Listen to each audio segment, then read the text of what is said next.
তাআলাকে জিজ্ঞাসা করবেন কবে বৃষ্টি হবে। পয়গম্বর মুসা আলাইহিস সালাতু ওয়াস সালাম তুর পাহাড়ে চলে গেলেন, আল্লাহ তাআলার সাথে কথা বললেন। কথা শেষ করে যখন চলে আসবেন, হাঁসগুলোর কথা স্মরণ হয়েছে। এবার আল্লাহ রাব্বুল আলামিনের কাছে জিজ্ঞাসা করেন, আল্লাহ আসার পথে কতগুলো হাঁস আমাকে জিজ্ঞাসা করেছে বৃষ্টি কবে হবে। আল্লাহ রাব্বুল আলামিন বলেন, পয়গম্বর মুসা আপনি হাঁসগুলোকে বলবেন 2000 বছর পর্যন্ত পৃথিবীতে বৃষ্টি হবে না, 2000 বছরের ভিতরে বৃষ্টি হবে না। মুসা আলাইহিস সালাতু ওয়াস সালাম আবার বাড়ির দিকে রওনা হলেন। এই হাঁসগুলোর সাথে সাক্ষাৎ হলো। হাঁসগুলো মানুষের মতো বলতেছেন, পয়গম্বর মুসা আমাদের আবদারটা কি আল্লাহর কাছে করেছিলেন কিনা? মুসা আলাইহিস সালাম বলেন, হ্যাঁ করেছি। হাঁসগুলো বলে, আল্লাহ কি বলেছে? আল্লাহ বলেছে 2000 বছরের ভিতরে বৃষ্টি হবে না, 2000 বছরের ভিতরে বৃষ্টি হবে না। হাঁসগুলো সবাই এক বাক্যে বলে আলহামদুলিল্লাহ। আমরা সবাই বলি আলহামদুলিল্লাহ। আলহামদুলিল্লাহ বলার কারণে পয়গম্বর মুসা নবী তিনি রাগী নবী ছিলেন, রাগ করলেন। এই হাঁসের দল 2000 বছরের ভিতরে যদি বৃষ্টি না হয় তোরা মরে শেষ হয়ে যাবে, তোদের তো সুসংবাদ নয়, তোদের দুঃসংবাদ। তোরা আলহামদুলিল্লাহ বললে কেন? আলহামদুলিল্লাহ বলার কারণ কি? হাঁসগুলো বলে 2000 বছর আমরা বাঁচবো না, কিন্তু আমরা যখন মৃত্যুবরণ করব 2000 বছর পরে আমাদের হাঁসের জাতিরা থাকবে, তখনকার যুগের হাঁস থাকবে। আল্লাহ রাব্বুল আলামিন যখন আসমান থেকে বৃষ্টি নাজিল করবেন, আল্লাহ রাব্বুল আলামিনের রহমতের বৃষ্টি পাইয়া আমাদের হাঁস জাতিরা এদের আত্মা সন্তুষ্ট হবে, ঠান্ডা হবে। আমরা এই 2000 বছর পরের আমাদের হাঁস জাতির নিয়ামত আমরা 2000 বছর আগেই আদায় করে দিলাম। আলহামদুলিল্লাহ বলতে দেরি হলো, আসমান থেকে বৃষ্টি নাজিল হতে দেরি হলো না।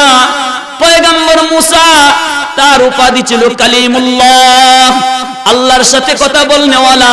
পয়গম্বর মুসা বলেন, আল্লাহ কিছুক্ষণ পূর্বে আমাকে বলেছেন 2000 বছরের ভিতরে বৃষ্টি হবে না, 2টা ঘন্টাও তো হলো না বৃষ্টি দিয়ে দিলেন। আল্লাহ আপনার খেলা বুঝি নাই।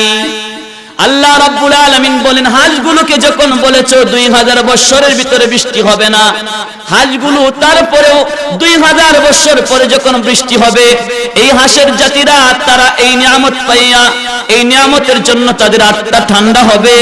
এরা এই 2000 বছর পরের নিয়ামতের শুকরিয়া 2000 বছর আগে আদায় করেছে। এরা যদি 2000 বছরের পরের নিয়ামতের শুকরিয়া 2000 বছর আগে আদায় করতে পারে, আমি আল্লাহ কি 2000 বছরের পরের নিয়ামত আগাইয়া দিতে পারি না? এজন্যই আমি এই সাথে সাথে বৃষ্টি দিয়ে দিলাম। সুবহানাল্লাহ। শুকরিয়া আদায় করলে আল্লাহ পাক রব্বুল আলামিন পিছনের নিয়ামত আগায়া দেন। যাই হোক, এগুলো আমাদের আলোচ্য বিষয় না। আজকে আমার আলোচ্য বিষয় হলো সূরাতুত তিনের তাফসীর। এই সূরাতুত তিনের মধ্যে আল্লাহ পাক রব্বুল আলামিন একটা সুন্দর বক্তব্য দিয়েছেন। আল্লাহ পাক রব্বুল আলামিনের বক্তব্যটা হলো 4 নম্বর আয়াতে। আল্লাহ পাক রব্বুল আলামিন বলেন, লাকাদ খালাকনাল ইনসানা ফি আহসানি তাকবীম। আল্লাহ পাক রব্বুল আলামিন বলেন, আমি আল্লাহ মানব জাতিকে সুন্দর আকৃতিতে, সুন্দর অবয়বে, সুন্দর গঠনে সৃষ্টি করেছি। সুবহানাল্লাহ। মানুষকে আমি সুন্দর আকৃতিতে, সুন্দর অবয়বে, সুন্দর গঠনে সৃষ্টি করেছি। এই বক্তব্যটার পিছনে আল্লাহ পাক রব্বুল আলামিন 4টা দলিল পেশ করেছেন, 4টা প্রমাণ পেশ করেছেন। আমি আল্লাহ যে বলেছি মানব জাতি সকল সৃষ্টকুলের শ্রেষ্ঠ সুন্দর, শ্রেষ্ঠ অবয়ব তাদেরকে দিয়েছি, এই কথার সপক্ষে আল্লাহ পাক রব্বুল আলামিন 4টা প্রমাণ পেশ করেছেন। 1 নম্বর প্রমাণ হলো অতীন। আল্লাহ পাক রব্বুল আলামিন বলেন, মানব জাতি তুমি সকল সৃষ্টকুলের মধ্যে শ্রেষ্ঠ সুন্দর, তুমি সকল সৃষ্টকুলের মধ্যে শ্রেষ্ঠ। এটার 1 নম্বর দলিল আমি আল্লাহ দিতেছি 3। 2 নম্বর দলিল হলো যাইতুন। 3 নম্বর দলিল ওয়াতুরি সিনিন। 4 নম্বর দলিল ওয়াহাদাল বালাদিল আমিন। এই চারটি প্রমাণ, চারটি দলিল পেশ করে আল্লাহ বলেন, আমি আল্লাহ মানব জাতিকে উত্তম সুন্দর চরিত্র এবং সুন্দর মডেলে সৃষ্টি করেছি। চারটা প্রমাণ পেশ করেছেন। আল্লাহর বক্তব্য হলো, আল্লাহ তাআলার আরশ থেকে শুরু করে সাত তবক জমিনের নিচ পর্যন্ত যত সৃষ্টি আছে, সমস্ত সৃষ্টির মধ্যে সর্বশ্রেষ্ঠ মডেলে, সর্বশ্রেষ্ঠ আকৃতিতে মানুষ সৃষ্টি করেছি। এই বক্তব্যের পিছনে আল্লাহ চারটা দলিল পেশ করেছেন। এক নাম্বার দলিল 3, 2 নাম্বার দলিল ওয়াজাইতুন, 3 নাম্বার দলিল ওয়াতুরি সিনিন, 4 নাম্বার দলিল ওয়াহাদাল বালাদিল আমিন। এই চারটা দলিল পেশ করেছেন। মানব জাতি সকল সৃষ্টকুলের মধ্যে সুন্দর। এই বক্তব্যের পিছনে আল্লাহ দলিল দিয়েছেন চারটা। এক নাম্বার দলিল 3, মানব জাতি, মানব দেহ সকল সৃষ্টকুলের চেয়ে সুন্দর। এর মধ্যে প্রমাণ পেশ করেছেন আল্লাহ, যে 3 বলে প্রমাণ পেশ করেছেন। 3 একটা ফল, এটাকে বলা হয় আঞ্জির, আরেক ভাষায় বলা হয় ডুমুর। ডুমুর ফল, আঞ্জির ফল। আল্লাহ পাক রব্বুল আলামিন মানব জাতি সকল সৃষ্টকুলের চেয়ে সুন্দর, এই কথার প্রমাণ পেশ করেছেন 3 শব্দ দিয়া। মানব জাতির দেহ সুন্দর, এই মানব জাতির দেহের সাথে 3-এর সম্পর্ক কি? 3-এর সম্পর্ক কি, যে কারণে আল্লাহ প্রমাণ পেশ করেছেন 3 দিয়া। মুফাসসিরিন ইকরাম তাফসীরের কিতাবে লিখেন যে 3-এর সাথে মানব জাতির দেহের গভীর সম্পর্ক আছে। কি সম্পর্ক আছে? মানব জাতির দেহের মধ্যে একটা সূক্ষ্ম বিষয় আছে। মানব জাতির দেহের মধ্যে একটা দামি জিনিস হলো ব্রেইন, মগজ, মেধা। যার নাই সুন্দর আকৃতি, চেহারা আছে, তারপরেও রাস্তায় উলঙ্গ অবস্থায় ঘোরাফেরা করে, বলেন ঠিক কিনা? পাগল, লেঙ্গা উলঙ্গ ঘোরাফেরা করতেছে কেন? তার মাথার মগজ ঠিক নাই, ব্রেন ঠিক নাই। এই মানব জাতির শ্রেষ্ঠ সম্পদ ব্রেন। এর চিকিৎসার জন্য একমাত্র ঔষধ হলো এই 3। সুবহানাল্লাহ। 2 নাম্বার তাফসীরে কুরতুবীতে আছে, মানব জাতিকে আল্লাহ সকল সৃষ্টকুলের মধ্যে সৌন্দর্য করে বানিয়েছেন। আর আল্লাহ রাব্বুল আলামিন 3 দিয়ে কসম করে প্রমাণ করেছেন, এই 3-এর সাথে মানব জাতির দেহের গভীর সম্পর্ক। মানব জাতির একটা রোগ হয় যাকে বলা হয় অর্শগ্যাস, পাইল বলা হয়। এই পাইলসের 1 নাম্বার ওষুধ হলো এই 3। সুবহানাল্লাহ। মানব জাতির ক্যান্সার হয়, পৃথিবীর বিশেষজ্ঞরা কোনো ক্যান্সারের ঔষধ আবিষ্কার করতে পারে নাই। আল্লাহ রাব্বুল আলামিন আরো ১৫০০ বছর পূর্বে কোরআন নাজিল করে মানব জাতির এই ক্যান্সার নামক রোগের চিকিৎসা দিয়েছেন এই 3 ফলের মাধ্যমে। মানব জাতির মহিলাদের ব্রেস্ট ক্যান্সার হয়, এই ক্যান্সারের ঔষধ হলো এই 3। এই ফলের মাধ্যমে আল্লাহ পাক রব্বুল আলামিন এই ঔষধ, আল্লাহ পাক রব্বুল আলামিন এই 3 শব্দের মধ্যে দিয়েছেন, 3 ফলের মধ্যে দিয়েছেন।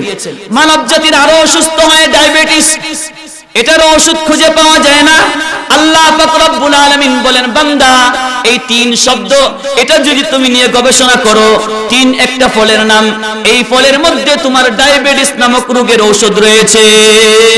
এরকম অনেক ঔষধ এই ফলটার মধ্যে আছে। সুতরাং এই ফলটা মানব জাতির দেহের গভীর সম্পর্ক রাখে। এজন্য আল্লাহ পাক রব্বুল আলামিন মানব জাতির দেহ সর্বশ্রেষ্ঠ সুন্দর, এর সাথে প্রমাণ করেছেন এই 3 শব্দের মাধ্যমে। সুবহানাল্লাহ। 2 নাম্বার প্রমাণ ওয়াজাইতুন। আল্লাহ বলেন মানব জাতি সকল সৃষ্টকুলের চেয়ে সুন্দর। এর 2 নাম্বার প্রমাণ হলো জাইতুন। জাইতুন একটা তেল। এই পৃথিবীতে তেল হলো 3 প্রকার।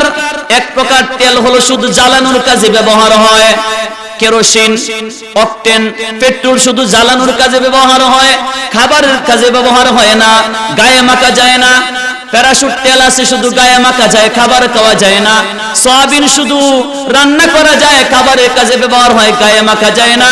কিন্তু একটা তেল আছে, যে তেল, এই তেল খাবারও খাওয়া যায়, গায়েও মাখা যায়, এবং ওই তেল দিয়ে জ্বালানোর কাজেও হয়। সুবহানাল্লাহ।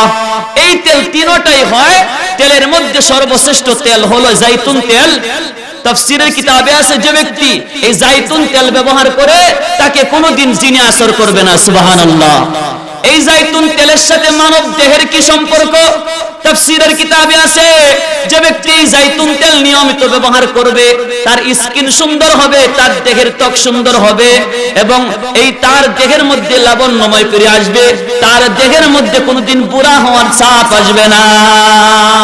এই জাইতুন তেল অনেক দামি তেল। আল্লাহ পাক রব্বুল আলামিন এই জাইতুনের কসম করেছেন। 3 নাম্বার আল্লাহ বলেন ওয়াতুরি সিনিন, তুর পাহাড়ের কসম, তুর পর্বতের কসম।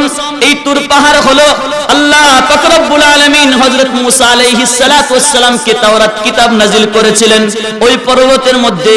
এই পর্বতটা দামি পর্বত, তাফসীরের কিতাবে আছে আল্লাহ পাক রব্বুল আলামিন এই পৃথিবীর মধ্যে 4টা জান্নাতি পাহাড় রেখে দিয়েছেন। এর মধ্যে একটা পাহাড় হলো এই তুরে সিনিন। এটা জান্নাতি পাহাড় আল্লাহ পাক রব্বুল আলামিন দুনিয়াতে রেখে দিয়েছেন এই জান্নাতি পাহাড়। এই পাহাড়ের উপর আল্লাহ পাক রব্বুল আলামিন পয়গম্বর মুসা আলাইহিস সালাতু ওয়াস সালাম আল্লাহর সাথে এখানে দাঁড়ায় কথা বলেছিলেন। মুসা আলাইহিস সালাতু ওয়াস সালাম তুর পাহাড়ে গেলেন। আল্লাহ পাক রব্বুল আলামিন বলেন ওয়ামা তিলকা বিয়ামিনিকা ইয়া মুসা, ও পয়গম্বর মুসা তোমার ডান হাতে কি? পয়গম্বর বলেন ক্বালা হিয়া আসায়, এটা আমার লাঠি। আতাওয়াক্কাউ আলাইহা, এই লাঠির উপর আমি বর করি। ওয়া আহুশু বিহা আলা গানামি, এটা দিয়ে আমি ছাগল চড়াই। ওয়া আহুশু বিহা আলা গানামি ওয়ালিয়া ফিহা মাআরিবু উখরা, এটা দিয়ে আরো অনেক কাজ করি, এটা দিয়ে খাবার বহন করি, এটা দিয়ে সাপ বিচ্ছু তাড়াই, এটা দিয়ে অনেক কাজ করি। আল্লাহ রাব্বুল আলামিন বলেন পয়গম্বর মুসা আমি আল্লাহ তোমাকে প্রশ্ন করেছি একটা, তোমার ডান হাতে কি? প্রশ্ন বাড়াইলা কেন, উত্তর বাড়াইলা কেন? তুমি বলো এটা আমার লাঠি, এটা দিয়ে আমি ছাগল চড়াই, এটা দিয়ে আমি পাতা পাড়ি, এটা দিয়ে সাপ বিচ্ছু তাড়াই। এত লম্বা কথা বললা কেন? এত লম্বা জবাব কেন দিলা? মুসা আলাইহিস সালাতু ওয়াস সালাম বলেন আল্লাহ আপনি হলেন সকল সৃষ্টিকুলের স্রষ্টা, আপনার সাথে কথা বলা তো একটা সৌভাগ্যের ব্যাপার।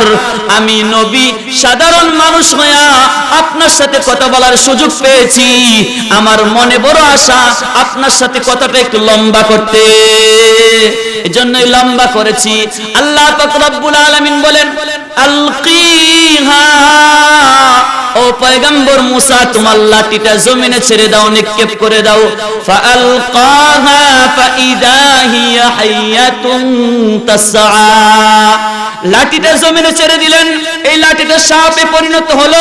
ফাইদা হিয়া হাইয়াতুন তাসআ, সাপ হয়ে দৌড়তে শুরু করলো। আল্লাহ পাক রব্বুল আলামিন বলেন খুযহা, ও মুসা এই লাঠিটা তুমি ধরো, সাপটাকে তুমি ধরো। আল্লাহর পয়গম্বর যেহেতু মানুষ ছিলেন, ভয় পাইতেছেন, মানুষে সাপকে ভয় করে। আল্লাহ রাব্বুল আলামিন বলেন খুযহা লা তাখাফ, পয়গম্বর মুসা আপনি মানুষ, সাপ দেখলে আপনার ভয় আসবেই, কিন্তু আমি আল্লাহর পক্ষ থেকে কোনো ভয় নাই। আল্লাহ যখন বলেছেন লা তাখাফ, তোমার কোনো ভয় নাই, মুসা আলাইহিস সালাম দেরি করেন নাই, সাপের কল্লার মধ্যে ধরেছে। আল্লাহ তাআলা বলেন সানুঈদুহা সিরাতাল উলা, আমি অতি সত্বর এই সাপটাকে আগের রূপে পরিণত করব, অর্থাৎ লাঠি বানাইয়া দেব। সুবহানাল্লাহ। এই ঘটনাটা তুর পাহাড়ে হয়েছিল। আল্লাহর পয়গম্বর মুসা যখন নবুয়তি পাইলেন, ঈমান শিক্ষা দিলেন পয়গম্বর মুসাকে। ও পয়গম্বর মুসা, পৃথিবীর গাছ থেকে ফল হয় না, পৃথিবীর পুকুর থেকে মাছ আসে না, পৃথিবীর গাভীর উলান থেকে দুধ আসে না, একজন দেয়, তিনি হলেন আল্লাহ। এই লাঠির ভিতরে কোনো প্রাণ নাই, লাঠি নিষ্প্রাণ। আমি আল্লাহ লাঠির ভিতরে প্রাণ দিয়া দৌড়াদৌড়ি করে আপনাকে দেখাইলাম। এই লাঠির যেমন কোনো শক্তি নাই, পৃথিবীর কোনো সৃষ্টিকুলের কোনো শক্তি নাই, শক্তির চালকা শক্তি হলে আমি আল্লাহ। সুবহানাল্লাহ। ঈমান শিক্ষা দিলেন। এই ঘটনার তো পাহাড়ের মধ্যে ছিল। মুসা আলাইহিস সালাতু ওয়াস সালামকে আল্লাহ তাওরাত কিতাব দিয়েছিলেন, লম্বা কিতাব, যে কিতাবের মধ্যে এরকম 100 সূরা ছিল। সুবহানাল্লাহ। এবং প্রত্যেকটা সূরার মধ্যে 1000 সূরা ছিল তাওরাত কিতাবের মধ্যে। প্রত্যেকটা সূরার মধ্যে 1000 করে আয়াত ছিল। আমাদের কুরআনুল কারীমের মধ্যে 114টা সূরা, তাওরাত কিতাবের মধ্যে 1000 সূরা ছিল এবং প্রত্যেকটা সূরার মধ্যে 1000 আয়াত ছিল। সুবহানাল্লাহ। এই কিতাব নিয়ে যখন জাতির কাছে আসলেন, জাতিরা বলে পয়গম্বর মুসা আপনি যে নবী হয়েছেন, আপনাকে আল্লাহ নবী বানিয়েছেন, আল্লাহকে আমরা দেখি নাই, সুতরাং আপনাকে আমরা নবী বিশ্বাস করতে পারি না। বলে কিভাবে বিশ্বাস করবে? আল্লাহ যদি আমাদেরকে বলেন আমি মুসা নবীকে নবুয়তি দান করেছি, তাহলে আমরা বিশ্বাস করব। মুসা আলাইহিস সালাতু ওয়াস সালাম আল্লাহর কাছে দোয়া করেন, মালিক আমার উম্মতে তো আমাকে নবী মানে না। আল্লাহ রাব্বুল আলামিন বলেন, পয়গম্বর মুসা তোমার উম্মতের মধ্যে শিক্ষিত গণ্যমান 70 জন ব্যক্তিকে বাছাই করে তুর পাহাড়ে নিয়ে আসো, আমি আল্লাহ তাদের সাথে কথা বলবো। সুবহানাল্লাহ। 70 জন ব্যক্তি মুসা আলাইহিস সালাতু ওয়াস সালাম তুর পাহাড়ে নিয়ে গেলেন। আল্লাহ পাক রব্বুল আলামিন ডাক দেন, ইন্নী আনাল্লাহ, আমি হলাম আল্লাহ, লা ইলাহা ইল্লা আনা, আমি আল্লাহ ছাড়া কোনো ইলাহ নাই, আমি আল্লাহ ছাড়া কোনো মাবুদ নাই, আমি আল্লাহ ছাড়া কোনো খোদা নাই। ফাবুদুনি, তোমরা সবাই আমি আল্লাহর উপাসনা করো, ইবাদত করো। ওয়ালা তা'বুদু গায়রি, আমি আল্লাহ ছাড়া অন্য কোন সৃষ্টকুলের পূজা করবে না। এই 70 জন উম্মতে বলে, আওয়াজ শুনেছি কিন্তু দেখি নাই কে কথা বলেছে, সুতরাং আমরা বিশ্বাস করি না। ও পয়গম্বর মুসা, আল্লাহকে আমাদের চোখে দেখব। মুসা আলাইহিস সালাতু ওয়াস সালাম বলেন, রব্বি আরিনি, আল্লাহ আপনি আমার সাথে দেখা দেন। আনজুর ইলাইক, আপনাকে আমি দেখব। আল্লাহ বলেন, ক্বালা লান তারানি, পয়গম্বর মুসা তুমি আমাকে দেখতে পাবে না, তুমি আমাকে দেখতে পারবে না, এই চর্মচক্ষু দিয়ে আমাকে দেখতে পারবে না। ওয়ালাকিন ইনজুর ইলাল জাবাল, বরং এই পাহাড়ের দিকে লক্ষ্য করো। ফাইন ইসতাকাররা মাকানাহু ফাসাউফা তারানি, এই পাহাড়টা যদি আমি আল্লাহর নূরের তাজাল্লি এটা নিক্ষেপ করার পরে পাহাড় যদি তার জায়গার মধ্যে ঠিক থাকে, তাহলে তুমি দেখবে। ফালাম্মা তাজাল্লা রাব্বুহু লিল জাবালি জাআলাহু দাক্কা ওয়া খাররা মূসা সুইকা। ফালাম্মা তাজাল্লা রাব্বুহু, আল্লাহ রাব্বুল আলামিন যখন নূরের একটা তাজাল্লি পাহাড়ের মধ্যে নিক্ষেপ করেন, আল্লাহ রাব্বুল আলামিন বলেন, ফালাম্মা তাজাল্লা রাব্বুহু লিল জাবালি জাআলাহু দাক্কা, পাহাড়টা টুকরো টুকরো হয়ে গেল, চুরমার হয়ে গেল। ওয়াখাররা মূসা সুইকা, মুসা আলাইহিস সালাতু ওয়াস সালাম বেহুশ হয়ে গেলেন। 70 জন উম্মত মৃত্যুবরণ করলেন। আল্লাহ পাক রব্বুল আলামিন কিছুক্ষণ পর মুসা পয়গম্বরকে হুঁশ ফিরিয়ে দিলেন। হুঁশ ফিরে আসলে পয়গম্বর মুসা বলে, আল্লাহ আমি এই 70 জন ব্যক্তিকে নিয়ে এসেছি, এদেরকে প্রমাণ করার জন্য আপনি আল্লাহ আমাকে নবুয়তি দান করেছেন। এখন সবাই মৃত্যুবরণ করেছে, এদেরকে এখানে রেখে যদি আমি বাড়িতে যাই আমার বিরুদ্ধে আন্দোলন হবে। মেহেরবানি করে আমার এই 70 জন উম্মতকে জিন্দা করে দিন। আল্লাহ রাব্বুল আলামিন এই 70 জন উম্মতকে জিন্দা করে দিয়েছেন। এই ঘটনাটাও তুর পাহাড়ে হয়েছিল। এই তুর পাহাড় এটা 2585